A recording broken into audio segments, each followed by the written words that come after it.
makambo na balobaka ekosamaka te. Ba pasteur na biso, ba évangéliste na biso, baza na pité moko kindumba mona no mona nonti. Mais est-ce que Denis Lessé na bien Denis Lessé a ba leçon pesa damboko. Écoutez, il n'est pas passé par là. Il n'est pas pasteur. Je sais de quoi je fais allusion, je sais de quoi je parle. Il n'a jamais été pasteur, il n'a jamais été prophète. Madou Sama, na ba ko to mo bossa parce que pété les qui ba omni, qui ndumbe les qui mingi. Yo za moto yo ku feta so 4 basi, 3 basi, 5 basi. O ko vanda ntu ko no le nzambe. O abenga ki ndumba. Aza passé divorcé. Et là on est balaki ndenge nini par exemple. Alors on la bilama na ye. Atikel mutakala na miso mona moi on a marié d'abord. Aux juillet, aux autres tiara, au salaire moussala pe aux en ligne. Moi c'est un peigné on a fiancé à moi en ligne. Mike Kalambay.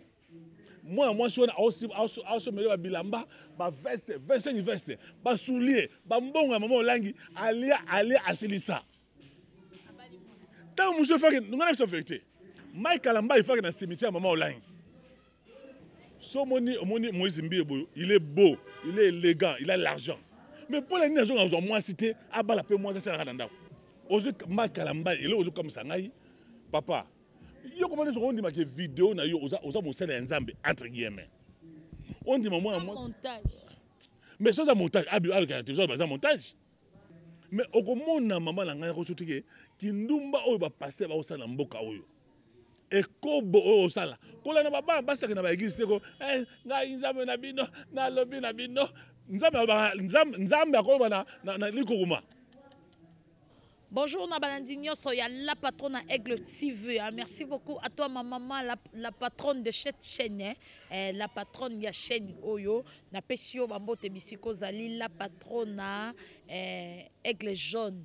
Manga mufude na pesio bambote mama na ngabi siko zali na musama la mozo sala pierre tokata na bolingo na ba conseil na ba geste na yo tout ça sala nga bien merci beaucoup bisiko zali na papa na biso Gomez na pesi mbote sans oublier ba bébé na biso kitoko et la patronne moi sanzela lino monene takanga zwayo merci beaucoup na bino nyonso bozola na biso merci na ba mama na biso ya panama ba mama ba ningisaka panama ba tumusu bazwa te ba mama ya 94 ba mama Alpha Bazar ba Bernice Zawana donc Moussa les autres salamana kati la patronne na TV toza on a papa na Mbondo de Paris tozane tozo betane masolo to tuna parce que tozo ebate tozo kende wapi to comme na fin du monde ou comment parce que mokilezo beba basala nzambe bazo pengwa koleka biso ba benga biso ne ba sumuki. Merci beaucoup. Bonjour papa na Mbondo de Paris.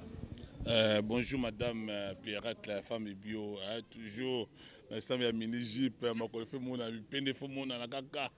Bien sûr ça, Michel Mbondo de Paris, il faut ça le tout moi mini-jeep, moi ni pour nous ça Mbondo de Paris. La tina nga mini-jeep na ngai pour moi mulunge tara na beto moi single hein. Neni ba passer ba koyate. Neni ni maka koyate na bilo boyo. Neni Denis sa koyate na bipenda boyo tellement. Heureusement Mbondo de Paris quoi rapport pour mater Mbondo l'homme bio dit. Pourquoi ça moi je suis l'homme bio. Nous le qui ose le qui a tabaché tout ça dit. Moi de Paris joyeux manipuler ça mode de Paris. Je vois que je vais bien mode de Paris je suis là. Nous allons répondre à ma question surtout par rapport à ça ensemble. Il faut te poser la question est-ce que bateau va ça ensemble solo. Ça c'est la plus grande question. Même quand la Bible dit que ne touchez pas à mes ouins. Le ouin ça dit que les hommes ont simba Bible té. Les hommes ont tema liboso batazo té azo ba langi té. Le ouin les hommes ont nzambe a poni réellement à servir. Mbondo de Paris a une certaine expérience, c'est parce que je suis parmi bato ça parmi l'église de réveil dans Mboka yo. Nga za ina parmi bato wana. Wana pasteur Coutinho Fernando, n'est-ce pas? Azana église de réveil ya Simba, nga na Siloé. Na Barumbu et puis ne peut pas passer François Lungeni na zuta ebele osela nzambe to bani na Fatima ba o na ba yibi na 4 lois spirituels tangwana na campus pour Christ donc ça dit Mbondo de Paris mon nzambe plus de 20 ans na radio télé puissant pas passer Kizamina conseiller en communication ya Tamolukoki maintenant là je suis na chapelle de vainqueur je sais pas passer David au dépôt je suis là-bas donc Mbondo de Paris c'est un homme, un chrétien engagé, pratiquant, ou en dehors de Nzambe, il n'a pas la bénédiction, il n'a pas la prospérité. Tout ça, Batou, Masumeyaka. Mbodo de Paris a vu la plupart des pasteurs aujourd'hui qui prétendent, même des musiciens. Moïse Mbiye, Mike Kalambaye. Quand ils ont commencé leur carrière, moi j'étais à la radio Télépuissance et pas à pasteur Kizamina. Et ça, dans Makamouté. Né Moïse Mbiye a dit carrière na la radio Télépuissance. Na Mike Kalambaye à l'époque, moi je les ai vus. Donc avantage dans les années. Ceux qui sont dans le domaine de la comédien, ils ont une expérience. Ceux qui sont dans le domaine de la ministère chrétien, je connais. Ceux qui sont dans le domaine de la politique, n'est-ce pas? Nayebi, qui est qui a fait quoi?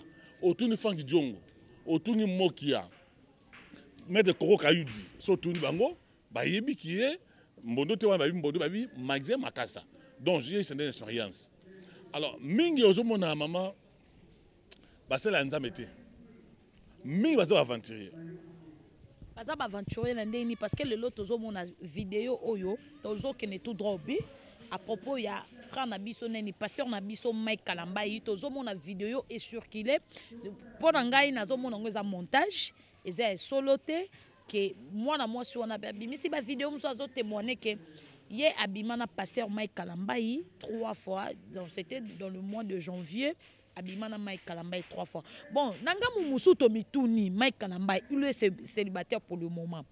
Yé, aza femme mariée. Comment femme mariée? Okoiko coucher na mobali mususu 3 fois. Et bon, gazolo bakeza faute na été sa faute à Mike Kalambaye. Maman, est-ce que yo yébité? Je vais te dire la vérité le lot. La plupart soi-disant des femmes mariées, c'est des femmes qui sont faibles. On se voit très bien. Abisu gaza azali mosa libala. Les pauvres pour moi c'est quoi? Aujourd'hui par exemple Mike Kalambaye. Moi je me pose la question. Est-ce que le fait que Nzambe fait de toi un pasteur?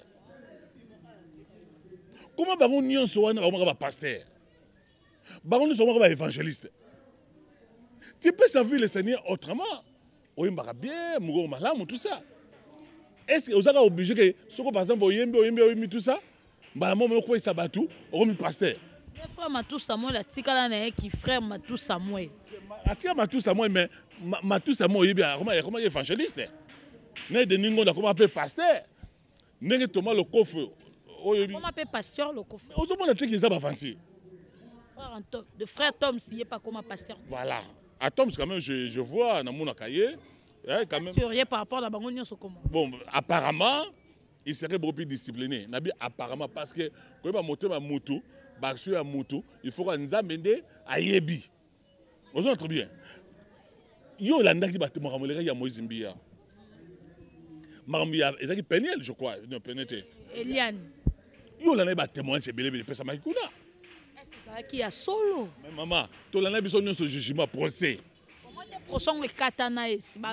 Non, il avait des influences, il te dit. Il avait des influences politiques contre Nakati. On sait comment ça s'est passé.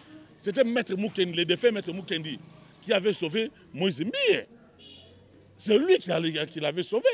Il avait des choses, ma présidence, Kotaki, voilà, c'est moi, papa Mbiye, Azaki Nabamoyi, que je connais très bien, je sais, à Kenda.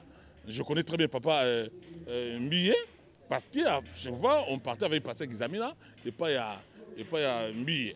On a très bien maman. Makambola balobaka ekosa marati. Ba pasteur na biso, ba évangéliste na biso, baza na pité moko kindumba mona no mona nti. On a très bien. Baza mo bolo. Même les va passer à Bassi, ils va passer à Bibal. On a très bien. C'est que nous ba nini. Aujourd'hui par exemple Kalambaye. Makambo vidéo ya mitakala. Mitakala ezo sambwa comment? Na oyo bakanga minga yemba minga na se mastiba minga comment faire ça? Ayemba pe banzo banzambe bo tout ça. Yayebi communauté mo lukako. Toute la question une femme mariée à cause de la biloko ngwana. Mais basi bazo tomo mo bolo ki ndumba ezana basi libala mingi. Mais est-ce qu'il faut y a moi si eza faut y a moi si parce qu'elle a femme mariée à quelle heure mobile ou asa célibataire parce que pour le moment pasteur Mike Kalambaye asa célibataire. Non pas au Bible pasteur. Yo comment dire aux pasteurs bino ka église hôtel bateau ko sala ekoboté so na bali moi cité ko sime na nzoto té ali sumbu molimo mosantu. Le pasteur divorcé. Mais non, un pasteur divorcé. Oh ben kindumba. Asa pasteur divorcé. Et là on est balaki nini par exemple. Alors on la bilama na ye. Atikel mutakala na miso mona moi na marié d'abord. Aux juillet, aux autres tiara au salé musala pe aux en ligne. Et puis non, tout le maramisa malam. Obinga ba maramso atomona ngo za mabe, na ba maramisa vérité. Yo za musala nzambe. Ozu mwasi ya batu ya libala. Ozo ko sala ndenge bo. Et puis je me pose la question, e bana ndenge nini bazo ay vidéo. Na position nini? Il a été piégé ou bien il m'a sur la sala ngo. Mais c'est pas pour la première fois sala ngo. Tu as vu des vidéos ya mwasi na Peniel. Et bima wa mutakala. Baba na ngo ndenge nini, je me pose la question. Et ça va bien au moins il faut condamner bango qui nous Donovan a ça que Michel Mona pasteur de Niles awa. Pasteur de Niles a lobby que zalaki fiancé ya Peniel nde bazalaki na ebongo to bazo sa ba sentiment na bango yango moni ke ba filmaki yango ezalaki te ke ba montaki ou bien ezalaki ndeni mais ko ya Mike Kalambai eza différent na ya Peniel. Mais est-ce que Denis Lessé n'a bien Denis Lessé a ba leçon pesa d'amboko. Écoutez, il n'est pas passé par là. Il n'est pas pasteur. Je sais de quoi je fais allusion, je sais de quoi je parle. Il n'a jamais été pasteur, il n'a jamais été prophète. Soyez sérieux, soyez conséquents. Qu'est-ce qu'on n'a pas vu, Marmouya Sala? Hein? Bassi Abatu, Boni. Yo n'a eu Sandra, ou dans 16. Tu avais suivi Sandra dans 16. Il a dit à Abike, Nabima n'a passé de Nabiron 5 fois. Hein? Bassi, tant qu'on va nous donner TV. Entre la carte, il y a prophétie, aussi il y a prophétie, $20, $30. Il n'a pas de leçon à dire aux gens ici. Tu as vu Mamouya Matou Samoy à l'époque. Il a été, ce n'est pas, il y a grand frère, il y a comment il s'appelle ça? Moussoko, Patis. Passer Moukouna à côté là, et comment vous appelez ça? On a divorcé, mais on a fait battre 6 millions d'années. Madou Samoy, n'a pas comment on bosse parce que pété les qui qui nous met les qui mingi. Yoza moto il y a fait dans 4 bassi, 3 bassi, 5 bassi. On revoit dans tout le monde. Vous savez, il a des choses qui étaient dans le Congo, parce que on a des blagues, non. Madou Samoy qui n'a guisé maman nano Olangi. Maman on a payé ça moi si on a kufa là. Abi non moi na ngai. Quand on a basalo délivrance. Quand on a no makolo nzambe obonde na nzambe. Matu Samoy ko maman Olangi te. Akia du moi si wana. Combien de basi ba kofi dans a kofeli. Il faut d'abord avoir une balle. Il faut d'abord poser la question dans nzambe. Seigneur, pourquoi ils ont comme la ngai? Pour ne pas faire la basi boy. Na mboka musu moni mboka musu ba kozoyo ba sokoli yo koza malédiction mo ya ba koko na yo ya para na yo ba bondi la pona ba sa délivrance. Mais okomona mama la ngai ko sotike kindumba oyo ba pasteur ba osala mboka oyo.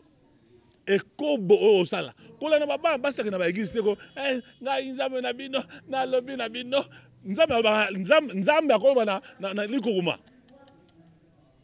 Yo mo attendez. Nzambe do sambela solo. Abango sano ngai bana ngai nzambe na bino na lobi na bino na likokuma te ko ba mwa soyo awoza kinduma ne so wapi ale aya no mablo ni mwana mama eza biloko photo dénoncer ba comportement ba passer na biso bazo saka na bana baso basi et puis basi on faible so ko ka babika dadi ozala mwasi na ndako abo nga passer dadi yo za na mwasi na ndako sani wa pesa passer eza sani mo ya danger. Pasteur koleka na papa kolonda. So moni pasteur papa ye. Et puis azoba la mbal na ye. Papa za na posa na yo. Papa za na posa na papa na wana. Wana Denis Lessé. Mama, Denis Lessé azana leso pesa batna mokilo hotel. Ozu Mike Kalambai nazo comprendre ba jeune garçon hotel. Au moins na vie hein. Maman, il faut quelque part, on a l'expérience. Au salut moi vie, tant qu'on va la moi si, on maîtrise moi si. Moi, c'est un pénier. Au lieu de fiancé à moi, maman Olangi. Mike Kalambai. Moi, je suis aussi meilleur bilamba, ba veste, 25 veste, ba soulier, ba mbonga maman Olangi, aller à Silissa. Tant que monsieur fait que nous avons la vérité. Mike Kalambai fait que dans le cimetière maman Olangi. Alors nous sommes à Bolimbisi, nous sommes à son maman. Tenez à l'église à maman Olangi. Tout le monde a sauté dans le Kuta. Moi, maman Olangi, on a allé à Mbongo, Pesanga Mbongo, Basapatu, Babilamba, ou à Silissa. Moi, je suis allé là, monter ma haie. Atika, moi, je suis allé à Kyoba, moi, c'est à Porto, Daniel. Pour son Mukanda, comme un américain. Et puis, moi, je suis allé à Sérénandako, Kindumba de Kindumba, Pité de Pité. Bon, bien, on a autour de nos sept derniers. Moïse Mbiye, yo mo zaki témoin Moïse Mbiye. Yo mo mona ozaki témoin oculaire, maman Moïse Mbiye na moi so Eliane. Maman, na so on a tia la photo. Moi j'ai reçu Moïse Mbiye. Moïse Mbiye atamula. Est-ce que vous trouvez c'est normal? Il a l'argent. Il est beau. So mon garçon est yo boy okwe mamoko. Mais tu na ba miniji bo okwe pas Moïse Mbiye. Hein? On très bien. Moïse Mbiye, il est beau, il est élégant, il a l'argent. Mais pour les nations, on a moins cité, non. Il y avait une prédication sur les réseau. Il y a Moïse Mbiye. Alors, les 14, a dévoilé qui ce crémoko il y a le 14 juillet 2012. Alors, il y a Balaki déjà. Et ça a qui juste caca. Mariage religieux. Parce que moi je l'ai connu comme Moïse Mbiye au communant na moma ko bala te fonga nzambe na yo na loba yango moni Moïse Mbiye nzambe na tina Moïse Mbiye azo ekobo asala ekobo na basa bato. Non, Moïse Mbiye asala ke ekobo te. Moïse Mbiye azaki prêt ya ko bala abalaki déjà parce que asala ki nyonso ezanga ki kaka religieux. Nzambe na ye ayaki ko pekisa ebisi Moïse Mbiye ko bala te c'est la tanangai. Ah voilà, obi nzambe na ba réseaux sociaux faut vérifier ça. Nzambe a pekisi Moïse Mbiye abala te. Nzambe ko apekisi obala nzambe atindi abike Moïse Mbiye loko za boga za mbongo. Moi basi apembe wana chuku be. Mais bala bato basi zo bimana bango na ekobo. Hein? Ozio yo beti otiki, ozio beti otiki. Et puis yo so basi Moïse Mbiye autambo. Attends, la base, il y a pembe. Net yobo na devant Moïse Mbiye, so quoi kala. Et pas de les sinon là c'est bon. Et puis bazana va ekobo mona ko pona raté. Et l'on comme on est ekobo na baso ngo wapi. Denis Ngonde. Hein? Mais c'est des frères tout na ba barumbu kuna, to ba ni ba bloko na ko yemba. Ngana pesa ba témoin ça vivant. Il était trop sérieux Denis Ngonde. O lo ko boma Denis Ngonde zanini. Basi. Ekobo, chuku be. Okotia otiki. Na oyo Flor, Mark Flor. Oye mbaka banze banzame kitoko wana. Yebe su muta ekobo mona na monate. Donc na bien yesa non. Tela ba passer le ba tambulukoki. Hein? Ozu ba passer tambulukoki. Ba passer ba témoignage ya solo. Parce que et puis Mike Kalama comment passer mon mani. Nzamba benga ya yembaka banzembo abiazwa kato ya ko tanga Bible a s'inspira makasi na Bible yebi Bible a so kato vraiment na Bible mo ke nzambe pasali ngolu lelo za pasteur Mike Kalamba na bien comprendre te soko zaka musicien mais nzambe faut ma pasteur nzamba bete dans la moni hein maman nzambe za passe parolier belé ba yemba ba koma ba musique profonde ba koma pe ba musicien no waze quoi ano pesa nzembo na pesa kofolo mide yemo ya koma musicien nzambo ni ya yo ya kitoko yeba. Mais quand même comme musicien ça lokola musicien chrétien a occupé comme passion parce que c'est mais ça après près. Nzamba ko benga yo. Mais tant nzamba benga comme pasteur. A benga pasteur Moïse Mbiye. Nzamba pekisa biko ko bala moi cité. Mais nzamba tindio ça est comme na ba fia bato, bana bato basi. C'est bino bomona ka wana za ba montage to yebi ki. Bon il y a les kasi. Bon il y a les soit le kuta. Ozo makalamba ele ozo comme ça ngai. Papa, yo comment on dit que vidéo na yo oza mo sala nzambe entre guillemets. On dit maman moi montage. Mais ça montage, ça montage. Il faut passer à des matières non. Maman so wanza lokuta ezangaité. Na ti osala ngo jamais. On voit très bien. Et là, on doit dénoncer la nini. Et puis, comment est-ce qu'on peut aller le royauté? Et ça va vidéo, on a quand il y a ma chambre, hôtel, tout ça, pour piéger à tout ce au moins, dans la chambre, comme on est la poto, voilà, ça va faire cala. Au lieu de la poto, au cours de la chambre, on a la caméra, on tient dans le coin. Tant ça va sur la télévision, partout, même à part ordinateur, n'est-ce pas? Tant ça, il y a enregistré. Et puis, à diffuser, on va faire le chantage. Mais il y a mal calambaye. Au début, il y a un barambo, il y a un kobo, il y a des dénonciants, il y a des personnes. Et puis, moi, si c'est les balles, moi, si il y a bateau, maman, attends, mon coup sur les qui trop. Et puis, c'est ma balle, le couteau. Oh, mon balle, on a bien fait. Mon balle, on a le côté vraiment. Ne azali awa. Couta na ande ataba tu le roi yo.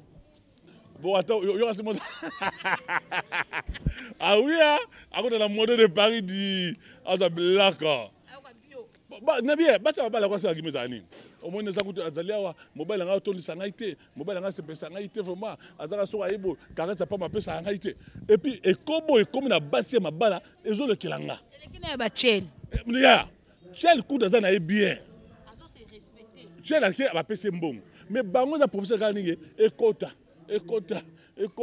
O mobile nga ko so ayika ba moko, ça veut dire ko moko alemina la lipongi, na zo tonda te vraiment. So o tonda te, mobile usina otolisa yo. Net ka yo za munetu yo boyo et puis ret, o za moi si to zo la ke o lingi pe kobo ba kasi. O zo na. Bona linga ngo pa mobile nanga. Na on ka ki na kobo. Et pas mobile nanga. So yo tonite yo silika makasi ko za mongo. Bino mongo o tira moi si mobile tante, elle non so il doit biloko. Mais on peut aller prostate, on peut aller mourir pamba. Omona, so lingi mobile na yo. Eze la CPI yo te na mbetu. Ya. O za la fidèle pa na ye. Ça bongo. Vous avez ce qui peut avoir une éjaculation précoce. On se voit qui se peut se mobile. Vous avez que nazo komate. Papa ozo umelate, papa bonabo akoluka moyen ko se soigner. Mais yo zo kanyon na motem. Comme ma paye na hôpital va soigner yé. So va pour ça que non, simbanga à gauche. Ozo la ki sayi, ozo apprendre. Pour ça na bolingo. Moi j'ai toujours dit aux gens, ce qu'on lingi moi si, to lingi mobile na yo.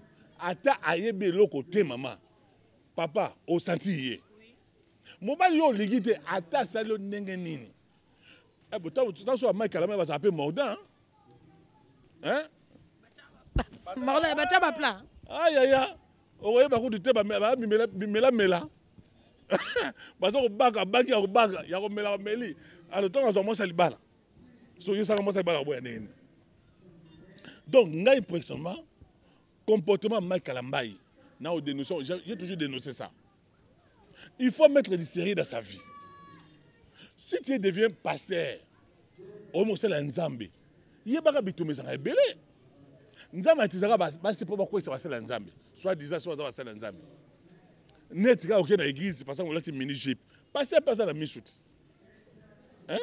Quand nous autres langa pour lula ngai boy pourquoi ça mais heureusement dans une chaîne de prière pourquoi ça passer. Bon on lula.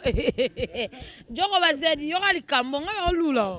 Mais non, nazo tala makambo solo banga tala mobile nanga ngana kwesa ka mobile nanga. Obo na zo boko kwesa na chroniquer boko kwesa ka ngaiti. Na ba Moïse Mbie na ba Mike Kalambai. Siko lelo pe Moïse Mbie ngo na Mike Kalambai o bako pe na problème bazo yo kanate. Bazo ko ati na nini? Ya lokuta. Ba e banite. Yo faut na Moïse Mbie bozo ko ati na Mike Kalambai ezani. Ba bela ki mwasi. Bazo ko ati na nini? Parce que je me rappelle. Et voilà secret à ma association telle que des tous hommes na majabu bat bazo kufa tout. Mais moi mutuma majabu so majabu secrétaire bango. Bakanga yeso ya violer moi moi site. Wa yangote. Beta lo so ba tebele ba luka ba yeba. Majabu ce qui secrétaire bango so kina ni kuna se conseil na bango kuna ba yo kanga ina na mboka bakene wana moi ba moi mukia ko violer. Aye para yemba bio so na posa mungongo ko o ma kwa Angelou. Oui, mais moi, je le fais, on a le bilaka. Abet la biloko boya ba yo kangaye. Nasi ngat nakiye. Ola. Donc ça dit que batu bazo ba nzambe te. Batu bazo ba nzambe te. Donc bon c'est la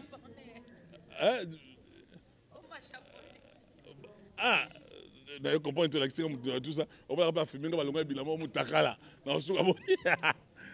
Donc likameza maman il faut bato banga nzambe bato za nzambe ya solo qui est comme moi si asa bien mais akobo ma carrière mutu mobimba nzambe akotombola yo amatisi yo pena lobelo mususu soki po yo kakiango meka ko éclaircir bato nyonso bazolanda biso ba vidéo mususu ebimi ya Serge Joël nani pasteur Mike Kalamba babi azuye Serge Joël alobi azuye na bomwana et pas baboti na Lubumbashi aye na ye abimi na ye abali yete ake ko bala nani penyeni et par après bakabona penyeni ya kanisa ki pe msu bako bala ye babali yete mais siko bazemo ya longoli bakati ba trompe azoyi bateni en rosala pasteur Mike Kalamba a prometté qui a payé $10,000 after les billets azonga Lubumbashi as continuer vie na ye et loko wana sika no moni ndenge ni pona Serge Joël Tumba ndo langa ya muluba yo longo na mboka kuna oyaki awa olobi muta bebisi yo parce que nous de baluba so ba bebisi mutu n'est-ce pas bafuta bataba pama Kalamba ipe azali ya muluba bafuta bataba mbujua wanima mbujua bataba belebe tout ça azo mbongo afuta ye azo ngisaye mais est-ce que ya ko da moi akoda mbali musute Quand ba trompe bien ça. So ba quand so ba trompe ma quand même so ça prier sur la bénédiction ya Moïse Mbie ba so ba trompe ngo. Uta Moïse Mbie ndeni Moïse Mbie na Mike Kalamba izo simba esute. Non aussi on ndeni na soki na Barumbu na Kongolo Kasai Kongolo oposa mwa muke. Église ya neno ya passé ya ba église bango nini. C'était Bethel. Ezaki wana. Passé Moïse Mbie a permettre il a voulu à l'époque Mike Kalamba a la passer à l'église wana. L'église a moment na yo ekufa panzana. Balongwa cité Bethel, parce que l'église na bango eza la koya Kasai Kabinda. Eza mamonga na yebi, ngaba ba lokuta te. Donc ça dit ba ba na pona nini. Likambo ya ba magie. Maman. Na ba église. On a zo ba na yo nzambe na lola azomona nga. La plupart des pasteurs, des prophètes, ba portes c'est ba nini. Continue à magie. Vous savez, à l'époque, on avait connu la personne qu'on appelait Pasteur Silas. Prophète à Makasi. Timothée Kiesi. Hein? Ari na matete awa, je te dis. Mais il faut tellement la prophétie, on peut ça solo. On se très bien. Mais après, il semblerait bakotaka ba magie ba kisi ba nini yo mona keno na kaleso yo lati na couleur nango ya yebi on avait la bête prophétie nzama ola kisangai olati couleur ya orange nzama ola kisanga na poche na yo oza passer na $100 mona ba pasteur nani ba prophète Mogisho na aventurier wala maman aventurier wa muta lokuta asambela makasi aventurier je te dis ah tikangai tiangai okomona ye nakata okomona ye oh non na sambela mama oza wapi naza na ndako nina mama pasteur naza boyo papa langa lokolo vimbi aota mazute mama simbai ale yo simbie abiki pasteur abiki basena o bazo monter mais so bengi numéro wana le monde le karaté ezali tu oyo prophète le couteau aventuré oyo après prophétie pona na sila. Oh non, nous avons la kisangai. Nous avons des comme la go ba pesa batinga ba film na ye. Nous la muko ya répondre nga roka. Na ko yelo na ba vidéo sala. Na abenga moi c'est mon à Londres. Il est prophète wana lokuta wana. Maman moi sabino oyiba sa poto. Naza la robe de nuit, na nda la te maman naza posa mona okaka. Na robe de nuit. Ya bi robe de nuit au mona on neni te. Na biso za auction mataka mingi, to zo mona na mona robe de nuit wana, no lati robe de nuit. Ozo mona ba pasteur ningo wana maman. Donc ça dit que batu ba lokuta, ba ze belé. Au mona opesa o prophétie, ya muyi ba lokuta, so na ngeza nini. Maman, nzaba la kisinga pesa, il faut s'aimer. $2,000, $3,000, $5,000. Na mutu ga ozo s'aimer, na lopango ozo s'aimer. Na nzoto nde ba ozo sasa bango, ba ozo sasa mino mabe. Nous autres, on est des pasteurs, des prophètes, je connais un homme. Vous appelez ça comment? L'huile d'olive. On a zo wendre yo.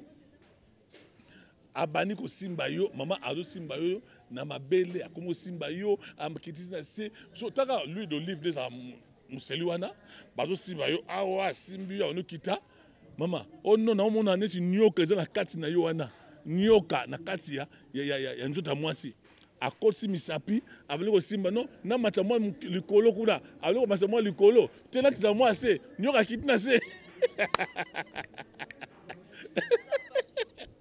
nyoka komi na alongo awa na tolo ake na se makula mwasi oh no alengi na limute oh no mama na limute oh na yeba sima na limu oh no na monyo ko kiti na se na la nekuna na se alengi na se allez aloko sa misapi oh no mama na moni ye na tuti ye ake na boyo donc ça dit que maman ils a passé pour na kobo ya pasteur mutu wana di donner les na bango toujours il faut voilà ania mboko azali kama opesa mutu comme conseil te neti ye boye alobi pasteur Denis Lesi alobi oya kosima na pasteur Moïse Mbiye osimbi Denis Lesi akoti bitumba ya pasteur Denis Lesi et pasteur Denis Lesi akoti bitumba ya Mike Kalamba ina Moïse Mbiye alobi oya kosima Moïse Mbiye asimbiye nga simi so Moïse Mbiye osime na ndeni simi so Moïse Mbiye na bike Moïse Mbiye faut passer délivrance et peu sous na Moïse Zana Denis Lesi il est passé Denis Lesi wana moi je l'avais dit c'est que on doit passer Kizamina biso to bengana kai na katia radio télépuissance na CPC Congo pour Christ j'étais témoin oculaire je te dis vrai des choses vraies maman tout n'a une question pourquoi passer Kizamina bengana na CPC il avait marqué des reçus pour passer apporter un billet ba on a ba silence ba on a ba Timothée Makese je crois ngai problème yani naza na chance ya passer la bataille na ba étape nyonso oyenga mama politique oh nyonso o comme ministre na yi bango donc ça dit que il y a encore de maman Moïse Mbiye pourquoi il y a wa divorce wa ba kele comme nani Joël oh non c'est mudasima Joël ngana toucher donc ça dit que mutu na ye bien oyo na no atuna donné na passer na no kofo so kofo na mino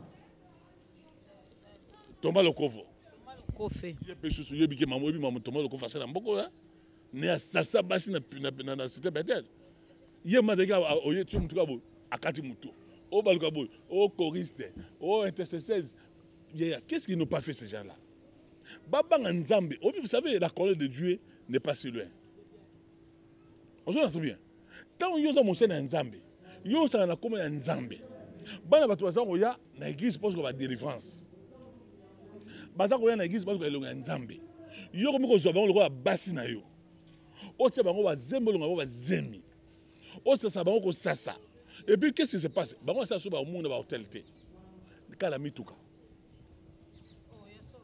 yo to ya so yo bi mamona to nga so ndenge nini na tunyo bongo na yebi bono yo ezali likamni no ba tuno likambute yo to nga tuna de lele se ba chroniqueuse oyo oyemo yabi ba ba ba chroniqueuse to bango ba chroniqueuse wana yaki na bango wapi asa na bango nini po bango asaki na hôtel za mabe to so somi le pont mon chantier mo boyo ozo na tout bien atonga chambre mo ya bien bani to so na bureau na ikaka wana o se kota to kota bali biloko ya mbang pe ya poser cheval hein poser linga mingi tout ça ba so ngalinga donc ça dit que ba passer na biso yo ko so yo bomela libale nzambe ozo mo yo mongo to mo la ko mo la mongo di yo lembaka yo hein okoma nyoka na mbetu mode de Paris lo bio donc ça dit que ba passer na biso ba tika makambo wana maman au ça na batu nyonso mais ça na comme nzambe te soit vous servez le Seigneur dans l'obéissance soit vous soyez un simple mutu nga le biti ngaza mo santu non ozo na très bien na chapelle de 20 na pe mutu na ba défaut nanga na pe mabe nanga na roza pe na pe mutu mais tant yo bige oza pasteur oza apôtre oza évangéliste bana bato basi ba mama bato za ko yakuna basi ma bana ba yakuna on a soit disant ça le nom de délivrance soit disant la appelle prophétie pe lokuta ozui yo bimina yi mama nzambe la lola mona te aussi moi ça le bal longole pe bilamba o bandi o saka na ye ono saka na ye pour moi ça ba non pasteur ngana na basala nga bote ou pasteur et puis azo ba ozo on ça moi ça ba tout mama ya lengi mais ozo ba langue o balaba si trop bala si oh ah oh la o ça la biloko wana pasteur nzaba zo mona yote comment on repermettre que mutaka na yo muto sa mona yango o sanga na ba fia bato mwana bato basi nzaba ngo mona makamute amona yote vraiment Monde de Paris, donc, au meki vraiment, l'élo vraiment, bon, moi, quelqu'un a un moment, bouzo, bébé, t'as meki ko clair sur banana nzambe, boye baba vérité, zane.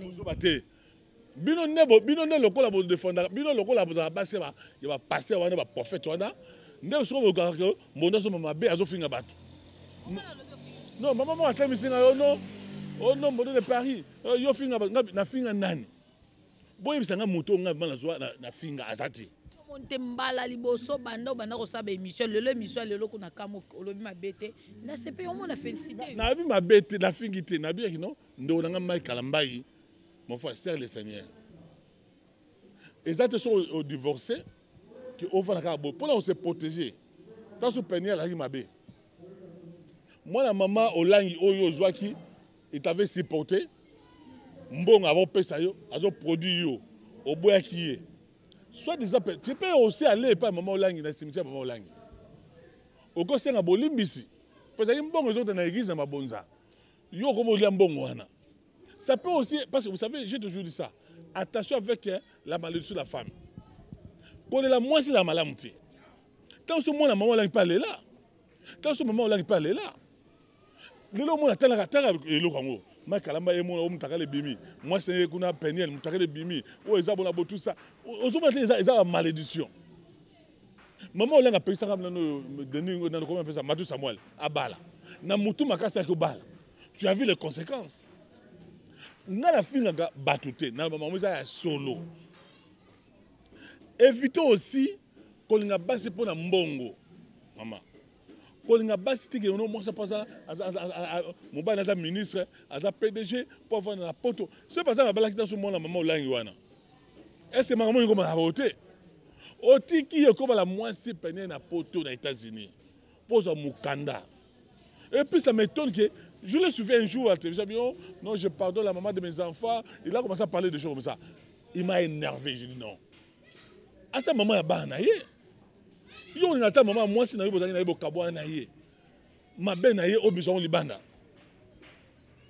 jamais tu peux faire ça pour ça maman ya bana na yo boti na ye bova na place moko atanda ba défaut na za mabe na ye pour ana mboka na biso c'est pas ça ça mabe ba ko ka ba pasteur on ne touche pas mais ouais o ko sima on na ngaite mais asali mabe asali makambo za normalité oh non zo maman nzambe pour la nini ba ko sima ba ngote non ce qui m'a bien sali, il faut de dénoncer à maman nangai. Bana basi au pe bazo quoi ça basé nzambe basali. Mais ça on m'a comme conseil parce que to comme na biso vraiment na souka ba femme mariée basala nzambe. Vous savez, je vous dis ceci. Yo zali femme mariée. Oluka elonga nzambe pour la bénédiction ya libota na yo. Le loro mana pasteur na yo. O mana évangéliste na yo, na apôtre na yo. Na berger na yo.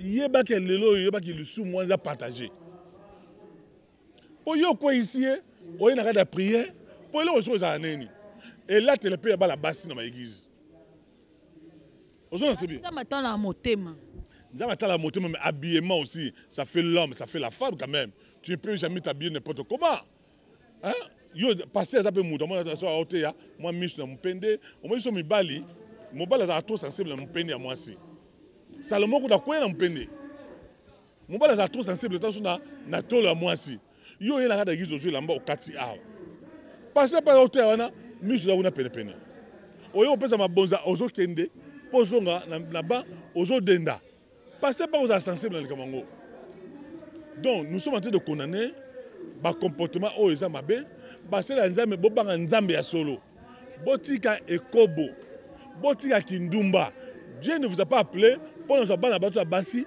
bomma na bango ba korise bo sasi ko sasa ozo na to bien ba intercesseur bato bo sasi bango sasa basi ya mabala bo sasi bango sasa mais finalement vous luka nini mutu ali na église comme alino ne za wana libumna yo na nzaba ola sanga yo okobota te po bota ngai fa na pénétration na solo délivrance par pénétration yo posu makona yo opanzi bazo wentre yo hein maman est-ce que vous trouvez ça normal Donc, concernant un peu ça, basala nzambe.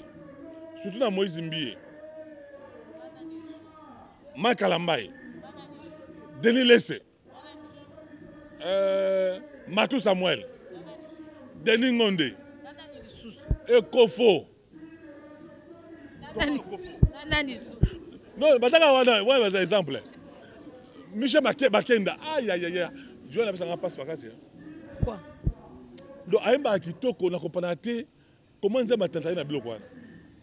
Est-ce que ça rapport basali non bala expérience à vite. Basa ba chez ba mo sambela nzambe ba loinge basi ba yeba nini basala maîtrise.